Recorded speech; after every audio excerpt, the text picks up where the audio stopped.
I've been inspired lately by a number of hardcore death clips in Blackrock Depths, and as a result, I've unretired my classic era warrior to show off a few tricks I've picked up from running this dungeon for a Hodge over and over and over.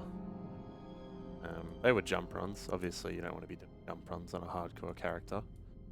But the wisdom translates. There's a lot of things I can show off for, in particular, the torch room that I just don't see parties doing. And like, if you are on hardcore, you want to be prepared for that stuff. So I'll just fast forward through the early part of this instance, back when up to the torch room.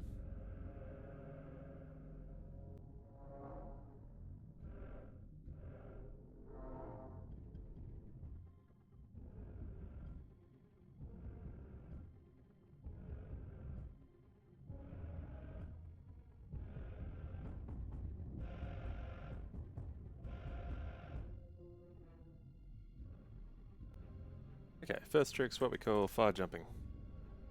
So you might have noticed during that segment I had a weak aura, which gave a little tick bar across the bottom. Here it is again.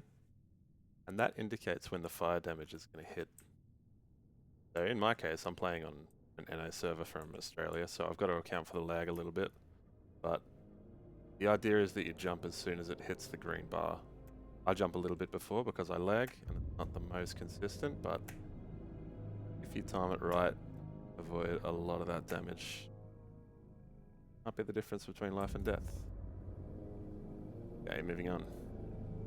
A lot of groups struggle with these triple fire guard destroyer pulls from Molten Core attunement.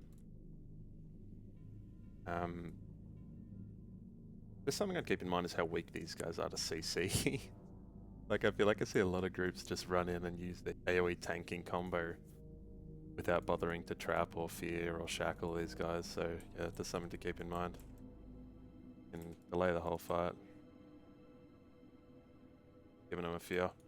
Something else, if you need to run or groups wiping, use these banisters as an evade spot. And these are pretty common throughout the dungeon. Up here, that fire guard, I think can only hit me with range attacks, or it might not be able to hit me at all. Regardless, they don't attack very often. You can get some bandage ticks off. Eventually they'll break aggro. Path out. Whatever. We'll just reset and go again if the group's all still up. Anyway, main course. Torch room. So, the Lyceum. Really daunting if you don't know what you're doing in here. I've seen a lot of groups just like panic and run out of the room, which is funny because literally surrounding the entire room is an evade spot. Like they put it there on purpose. This ledge all the way around will act as an evade spot. So mobs will keep aggro on you. This guy. But they'll stop moving.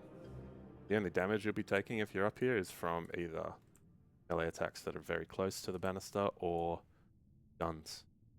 Guns do about 70 damage to me. Previous DPS gear. So not a huge threat. If you are in trouble and you need to be avoiding damage before they get the reset off, then you can make use of these LOS spots. I'll just drag these in. Right? A really bad situation. They stop attacking me. Let's say I'm on 100 health. You guys are shooting me from over there. I'm just going to hide behind this corner. There it is. They can't move. They can't see me. They'll reset pretty soon. There you go. See you later. As I mentioned, this is all the way throughout this room.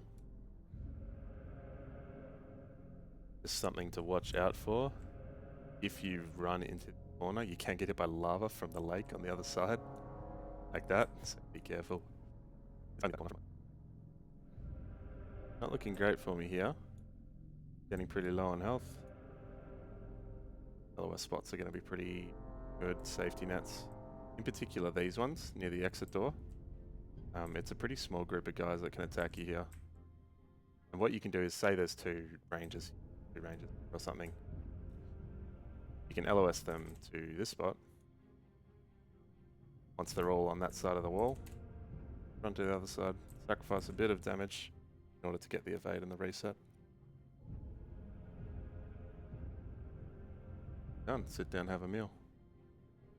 Anyway, that's the tips for the Lyceum and Blackrock Depths. Thanks for watching.